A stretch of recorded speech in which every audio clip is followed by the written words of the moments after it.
wabarakatuh. Kembali lagi di Mafial FM. Di sini saya sebagai presenter akan menemani Anda selama 5 menit ke depan. Di sini saya mengangkat topik tentang agen perubahan dan sudah ditemani oleh dua narasumber yaitu Mas Alfian dan Mbak Vina. Di sini saya akan mengulik apa yang Anda ketahui tentang agen perubahan atau yang disebut itulah agent of change. Oke, baik Mas, itu pertanyaan yang bagus. Agen perubahan sendiri atau agen of change sendiri itu adalah seseorang atau penyelenggara komunikasi yang bersifat berpengaruh, datang langsung, terjun langsung untuk mengajak perubahan ke pembangunan ke depannya, Mas. Seperti itulah. Dan apa yang membuat Anda tertarik untuk menjadi bagian dari agen perubahan?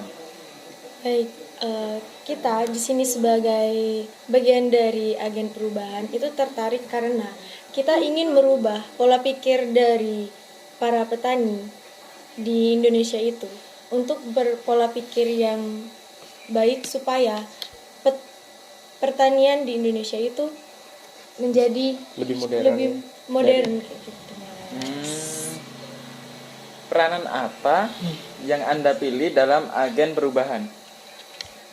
Untuk dalam peranan kali ini saya memilih menjadi sebagai penyuluh karena penyuluh itu sangat dibutuhkan khususnya di bidang pertanian, Mas.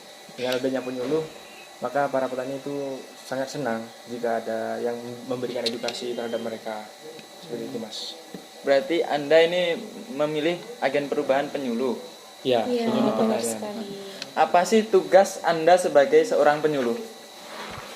Tugas kita sebagai seorang penyuluh itu sangatlah berperan penting dalam pertanian di Indonesia. Yang dimana kita sebagai penyuluh itu senantiasa membangun kesadaran para petani itu serta mendorong para petani untuk berpikir dan berpartisipasi aktif dalam pengelolaan usaha tani.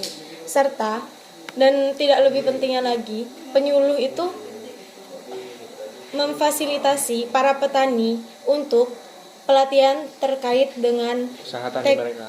Ya, usaha tani mereka sehingga teknologinya itu modern kayak gitu, Mas. Begitu, Mas.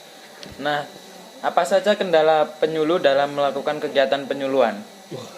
Pertanyaannya bagus, Mas. Untuk kendalanya yang saya hadapi ketika saya dan rekan saya terjun langsung ke lapang, kendala yang saya temui itu seperti kita datang mengedukasi petani. Nah, saya pernah sempat menemui suatu petani itu di mana dia susah diajak untuk berubah gitu loh, Mas.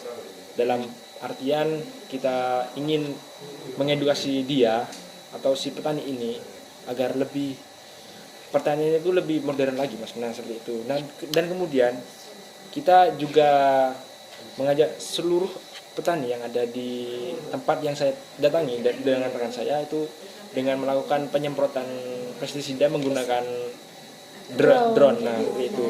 Jadi kita di sana memberikan penjelasan seperti itu, Mas. Salah satunya seperti itu. Dan juga kita kayak merubah yang dulunya membajak sawah itu dengan cara menggunakan sapi, itu berubah menjadi menggunakan traktor sehingga tenaga kerja tani itu tidak terlalu banyak kayak gitu. Juga bisa menghemat waktu, Mas. Dengan adanya traktor tersebut, Mas. Nah, itu jadi kendala seorang penyuluh dalam melakukan penyuluhan kepada petani ya. Iya, serta juga kendalanya juga para petani kan belum tentu mempunyai ilmu pertanian yang lebih luas kayak gitu. Dan adanya kita itu memberikan pengetahuan tentang ilmu pertanian itu kepada mereka sehingga mereka bisa menggunakan traktor yang tadi kita sebagai penyuluh gitu. Nah, untuk digunakan bisa menghemat waktu dan menghemat tenaga kerja gitu loh, Mas. Ya. Nah, bagaimana harapan Anda sebagai penyuluh ke depannya untuk petani? Harapan kita sebagai penyuluh untuk pertanian ke depannya itu kita berharap pertanian di Indonesia itu lebih baik, lebih maju dan lebih berkembang dengan adanya penyuluhan, dengan adanya bantuan dari Kita sebagai penyuluh dapat memberikan fasilitas dan pengetahuan yang baik gitu Mas untuk pertanian yang ada di Indonesia ini. Gitu, Mas. Nah, gitu sobat Mafial FM, sedikit penjelasan tentang agen perubahan. Dan di sini saya udah menemani Anda selama 5 menit dan waktunya saya undur diri. Terima kasih, sampai jumpa lagi di Mafial FM. Sampai jumpa.